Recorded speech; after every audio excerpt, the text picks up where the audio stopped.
Now let's talk about drawbacks of Rutherford model.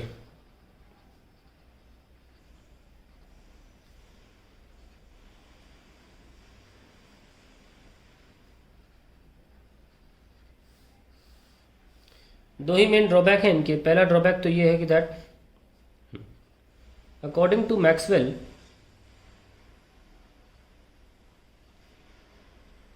Maxwell an accelerating charge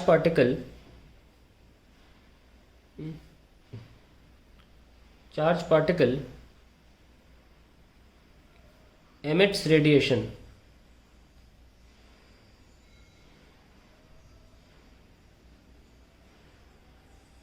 यानी कि loses energy. ये तो मतलब हुआ। As we no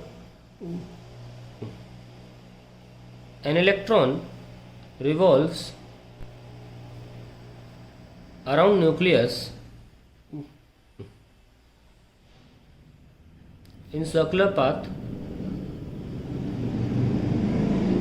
hence has centripetal acceleration.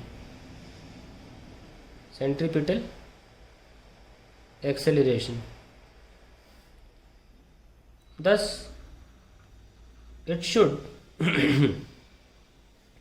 continuously emit radiation,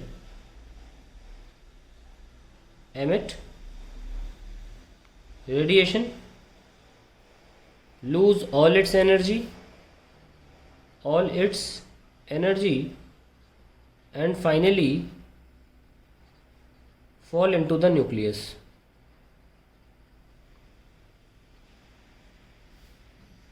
This phenomena is called plop.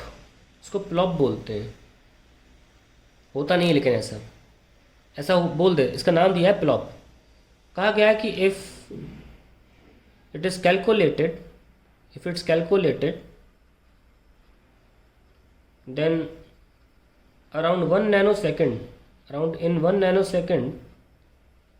the hydrogen atom will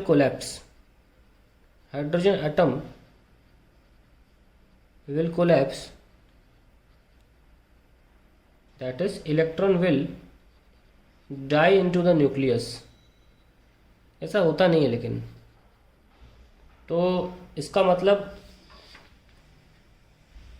वहीं कहीं भी accelerated motion नहीं हो रहा है चार्ज का, इलेक्ट्रॉन का। कुछ इसके पीछे और भी गहरी बात है। बी पार्ट आता है। जो दूसरी गलती है वो ये है कि इन्होंने सिर्फ ये बोला कि इलेक्ट्रॉन सर्कुलर मोशन कर सकता है, यानी कि किसी भी ऑर्बिट में कर सकता है। If electron can revolve in any orbit then it must emit continuous energy spectrum। मतलब अगर इलेक्ट्रॉन किसी भी ऑर्बिट में न्यूक्लियस के चारों तरफ गोल गोल घूम सकता है, मान लो यहाँ मूव कर सकता है, यहाँ मूव कर सकता है, यहाँ मूव कर सकता है, कहीं भी, तो हर एक ऑर्बिट के दौरान वो एक एनर्जी रेडिएट करेगा। अगर इस ऑर्बिट में मूव कर सकता है तो इसमें भी रेडिएट करेगा। तो यानी कि जो हमें रेडिएशन को देखने का तरीका, जो भी फिजिकल तरीका होता है, जैसे कि कई बार हम कोई ऐसा जिंक सल्फाइड की कोटिंग ले लेते हैं जिससे एनर्जी स्पेक्ट्रम मिलना में हमारा उद्देश्य होता है। एनर्जी स्पेक्ट्रम जो है यहाँ पे, एनर्जी स्पेक्ट्रम में गैप्स नहीं होने चाहिए, क्योंकि अगर कोई भी ऑर्बिट अलाउड है, किसी भी रेडियस पे इलेक्ट्रॉन मूव कर सकता है, तो हर उस ऑर्बिट के कॉरेस्पॉन्डिंग एक एनर्जी होगी जिसको स्पेक्ट्रम में देखा जाएगा। यानी कि गैप्स तो होने चाहिए, नहीं होने चाहिए। But hydrogen spectrum was not continuous.